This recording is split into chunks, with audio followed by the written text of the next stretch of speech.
What's going on, y'all? This is Lecrae, and listen, I want to talk to y'all about some serious stuff today. But before we get to that, I need to make sure that you all understand how important it is for you to like and subscribe. When you subscribe, you get the information about what I'm doing and when I'm doing it immediately. So make sure you like and subscribe to get more amazing content and become a part of this family. Today, I want to talk about time management, right? A lot of people ask me, like, how is it possible?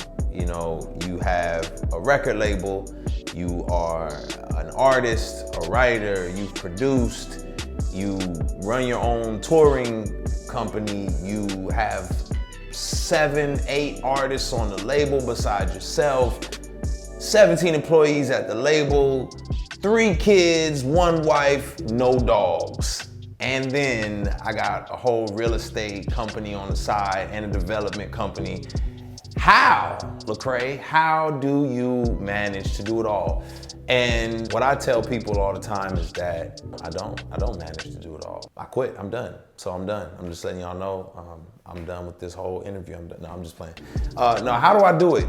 The first thing is you have to get rid of the myth of balance. How do you balance it? Balance is like some kind of metaphysical, ideal, utopia. You know what utopia means? It literally means no place. It doesn't exist. Balance is not something that we could really achieve in this life. Now, maybe in the next one, when we're in the heavenly realms with God, we can balance everything perfectly. But in this life, it's about tension.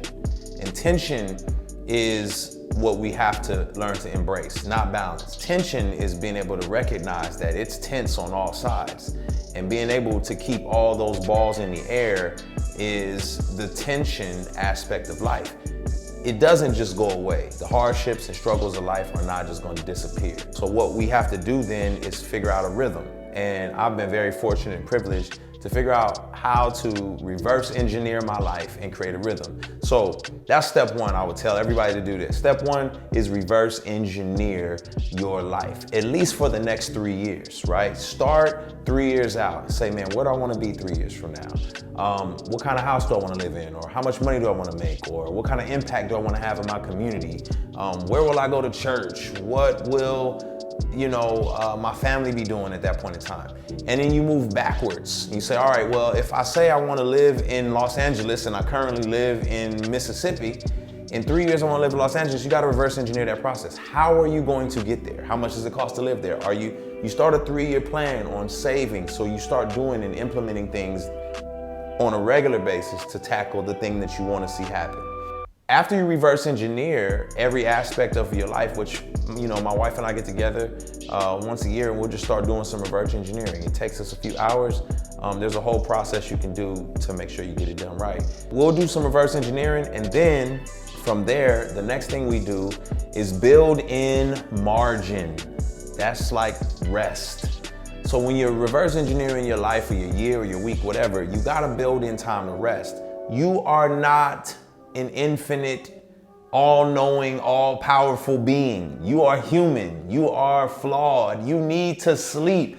I don't know where they get this, I'll sleep when I'm dead, or I don't never get tired. That ain't healthy.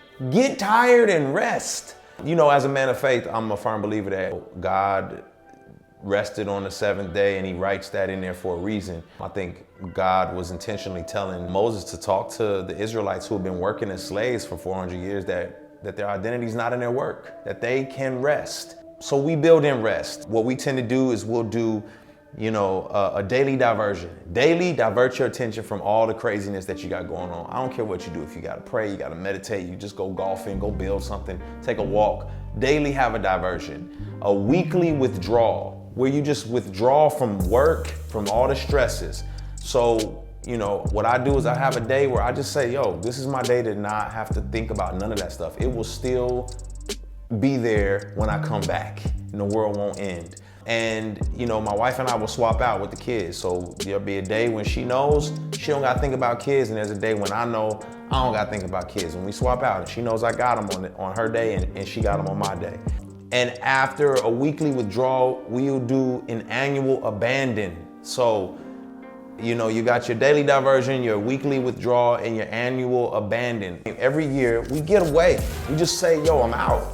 I'm not thinking about it. I'm going somewhere. Matter of fact, I'm about to be out, headed to San Diego to visit the family and chill and eat some good food and sit by the ocean and not think about music or none of the crazy stuff that I got going on.